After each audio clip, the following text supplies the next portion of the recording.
Growing up playing paper card games, you actually really played them socially most of the time.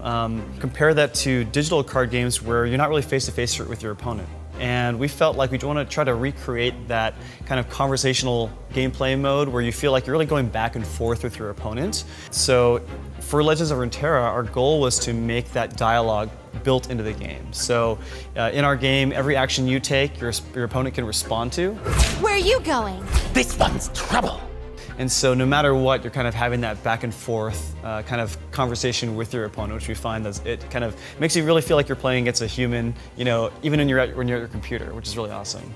Kind of our hope is that at the end of a game, you might come out of it saying like, I think I've learned something about that person, and were I to play against them again, like maybe I could use that to my actual advantage. Everything's better with company. Says you. When you come into this game, you're going to see all the bits and pieces of all the cool stuff you can put together. And our design philosophy essentially was any two cards that are in the game, you can put together in the same deck. And that's a dream we had from the very beginning. Just that mix and match feeling is so inviting for creativity that we kind of carry that all the way through. In Legends of Runeterra, you'll start on your progression track, and you can pick any region you like, which is pretty exciting. So whether you're a fan of Garen or Katarina or whatever, you can pick the region that fits you best. As you progress along that track, you're guaranteed to get cards from that region that you want. In addition, you can buy wild cards, which are basically a copy of card from any single champion you like at a fixed rate per week. And so you can't just go buy that meta deck right away. You kind of have to go along this experimentation journey. I think for me and for a lot of people who already love card games, a lot of the appeal of the genre has always been this allure of kind of like there's always a new play pattern or a new deck kind of like waiting around the corner for you or somebody else to discover. We really want to kind of recapture that notion, and that's why we spend so much time trying to create deep deck building experiences where players can mix and match cards from different regions, because we want to like kind of like recapture that, like I could just spend all day looking in my collection and like trying to theory craft and find that like new play pattern. We want every region and every champion within those regions to be playable archetypes. And with that, like one of our aspirations as the live balance lead, kind of our mantra is that every champion's dream is realizable. So we're hoping that every champion can be at least played to the extent where you can kind of do their thing and be at least somewhat competitively viable. Answer for what you have done. Have nothing more to give. Our current plan is to do balance changes every month.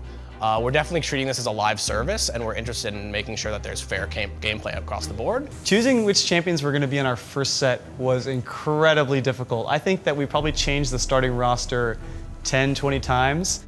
When we think of a champion from League of Legends, there's kind of the champion as he manifests in the MOBA, you know, where like Warwick has like a very specific like blood trail, blood scent mechanic, and then there's kind of the spirit of the character, the essence of the character that we think the MOBA is trying to represent and articulate, and you kind of can take a little bit or a lot from either, right? And so that flexibility is part of the conversation every time we talk about bringing a new champion to our game, is kind of how much do we want to draw upon kind of the character concept versus how much do we want to draw from the MOBA mechanic. In our experience so far, and players will check us on this, the kind of character moments and gameplay moments that have resonated the most strongly so far are when players see something that is very familiar from the MOBA, and they're like, yeah, that's my champion, you know. But we also think that there's huge additional new design space for us to just kind of cover that basic concept of like Warwick at the end of the day is like an exciting kind of like werewolf, you know, and there are definitely going to be ways for us to manifest that with mechanics that are unique to our game, and we want to find that mix of how do we sort of correctly pay homage to the MOBA champion whilst also kind of saying like, but Warwick is not just the MOBA champion. Warwick is this cool character in the world of Runeterra. So one of the cool parts about developing Legends of Runeterra was we really wanted to make sure that most cards are actually playable. What's interesting is that a lot of card games is just a lot of junk because they have random packs. But a lot of these packs like, give you those exciting moments and they give you the kind of like dud moments. It's important to balance out. Since we don't have that, we're pretty excited about the idea of just developing cards to be usable in a certain use case. So there's a lot of cards in set one, and like heavily we've worked with our playtest team to be like, hey, hold us accountable. Make sure that cards that you can open or you can craft are cards that can go into a deck, which I'm really excited about because that just means that there's a lot of possibilities. one of the philosophies of the game, which is to make sure that players have high access to cards, is to make them feel like they don't have to constantly be buying cards. Because you have the progression system where you're earning all the time, because you have the weekly vault, which pops like a crazy amount of cards you open each week depending how much you played, and you're doing quests, you're going to be getting cards all the time, which means that the amount of money you actually have to spend on cards is lower, to be quite honest. Now, if players want to invest more deeply in the game because they're super passionate about it, they're loving it, that's where personalization comes into play. So that's where you can invest in, the pet that matches your deck, or the game board that matches your deck, or in the future your card backs, etc. And so all of that is based on you feeling passionate about the game and being excited about it, wanting to express yourself, and not because you're obligated to buy them because you need to keep up with the meta, for example. And so that was one of the core philosophies by which we created the game, to make sure people felt like they were kind of on a fair playing field, where their skill, their creativity, and how they made their deck had a huge impact in how, and if they were successful, if they won, and not just how many cards they had to buy, for example.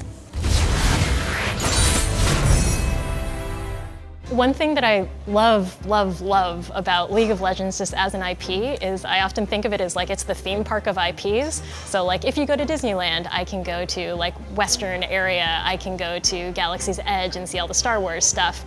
I can see pretty much everything all within this like small space. And League of Legends does a lot of that. Like you can play dark characters like Kalista or Pyke. You can also play very lighthearted characters like Heimerdinger and Braum. So we really wanted to keep that feeling within our game.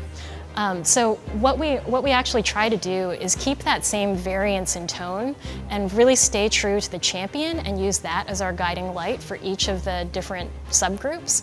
It's actually our goal that we have a lot of different tones and basically something for everyone. That's the philosophy that I think Riot has built its games around. Like, we want to make high quality products for everyone that are accessible to everyone, and that's a philosophy that I take very personally and that I really want to be reflected in our game. We actually design everything for the game mobile first. What I mean by that is, it's really best to design your game based on the biggest constraint you have, which for us is the resolution on a phone, the performance on a phone, etc. And because of that constraint, you actually get creative with a lot of the ideas you have. Sometimes being unconstrained is a lot worse.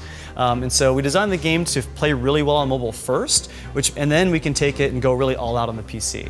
But for us, I think that if you're playing a mobile game, if you're playing a card game, being able to fit games into your life is just a huge part of it. When you look at a lot of card games, the main storytelling elements that you have to work with are oftentimes a piece of card art, which is usually like fairly small, and you get also maybe a piece of flavor text along with it to help you know the story. And so for some card games like Hearthstone, you have this really rich lore and IP behind it because that card game goes with the World of Warcraft universe. So when we were coming at it, we also realized that we don't really have a lot of that like initial lore to kind of like ground our players in. So what we did have is some really strong champions. And so we were thinking, wow, like we really wanted to make like an immersive experience for players. And so we started out by looking at the art. And so what normally for a lot of card games is just like a fairly static square and looking at, just the character bust or the character face, we wanted to change that. And we really wanted to like pull you into the world of Runeterra. So we worked with our artist friends over at SMV. They're incredibly talented people, and we were able to work out a system with them where you could look at this really large piece of art that shows you the environment, how the characters are interacting with the environment, and how the characters are interacting with each other. So we were really hoping that the art can kind of like bring in people to the world and what it was like. So in addition to the art, we were also thinking about like what are other ways that we can get players more involved with the world. So the other things that we looked at were things like card level ups. So one of the unique things about our game is that you have champions just like in League of Legends, and they can also level up. And that's a pretty exciting moment in the game. So we wanted to make sure that during that level up, you're really getting this full immersive experience. So we wanted specific sound and imagery to go along with that. Our wills align. When we decided to make a card game in the League of Legends universe, we knew we wanted to have players that came from League of Legends be really refreshed with an update for all their favorite champion splash art, right? So for every new champion card, there's not only a level 1 champion art, there's a level 2 champion art, and then there's all the supporting cast of characters. Also, coming from League of Legends, the splash art is kind of the iconic key into the fantasy of the character. You see it in the loading screen. It's used to represent the champion outside of the game. And it was kind of our goal to bring that level of art quality to pretty much every piece of art in the entire game.